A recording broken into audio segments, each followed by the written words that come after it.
Assalomu alaykum. Parandachilarimiz, xormeylar.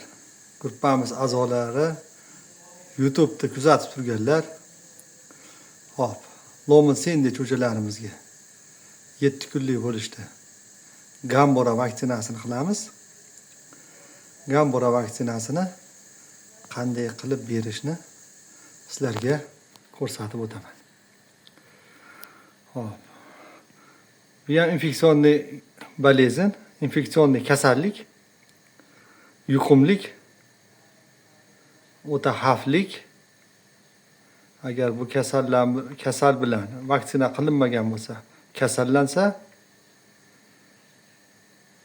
davosini qila olmaydi. Bu dori deyishaveradi, lekin kasallangan cho'jaga agar vaksina bo'lmagan bo'lsa, yo vaksinada xatolik ketgan bo'lsa, kasallangan cho'jani saqlab qolish mumkin emas. Endi haligi baribir dori qilish kerak deb dori qilinaveradi-yu, foydasi bo'lmaydi.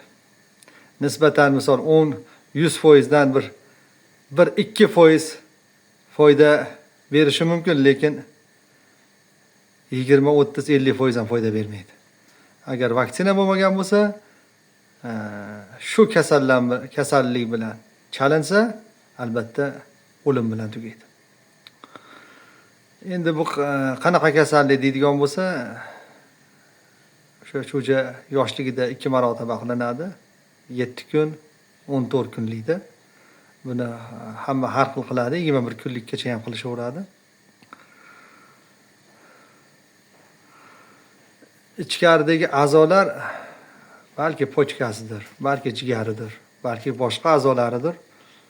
Shu dog'lar paydo bo'lib, yomon holatga keladi. Bitta bu kasal kelgandan keyin qo'shimcha yoniga boshqa kasallar albatta yetib keladi va qo'zg'ab cho'jalar ketma-ket nobud bo'lishni boshlaydi. Bronxit ham keladi, nosota ham keladi, ilota ham kelgandek bo'ladi, isitma, ichib ketish, ovqat hazm bo'lmaslik. Hammasi birdan yopishib boradi. O'shanga vaksina albatta qilib turiladi. Cross yo'lidagi jo'jalarga ularda ko'proq uchrab qolish xavfi bor. Shuning uchun albatta ob'yomdaligi uchun qilinadi. Hop, buni sutga tayyorlaymiz. Sutni qaynab sovitilgan sutni ilimli holatdagi sutga tayyorlab, qaynab sovitilgan suvga qo'shib beramiz. Sutda yaxshi xususiyatini saqlaydi vaksina. Sutda yaxshi xususiyatini saqlab, yaxshi effekt beradi.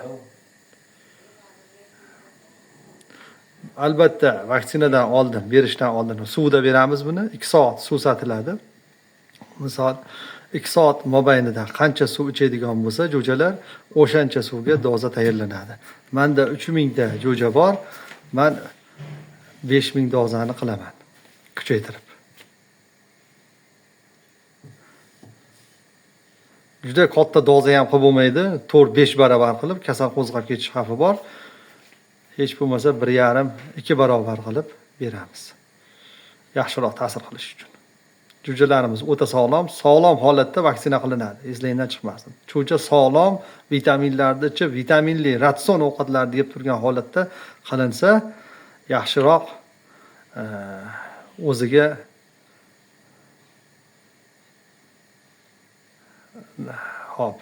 o'ziga nima qiladida qabul qiladi organizm.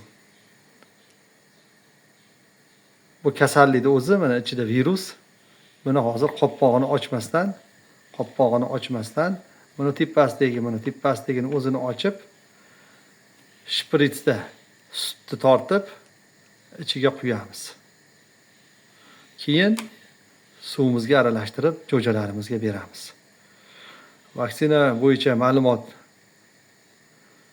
bergan bo'lsam, eshitganlarga rahmat. Salomat bo'linglar. O'zlaringga ozmi, ko'pmi darslik olgan bo'lsalaring, biz xursandmiz. Sog' salomat bo'linglar. Sog' bo'linglar.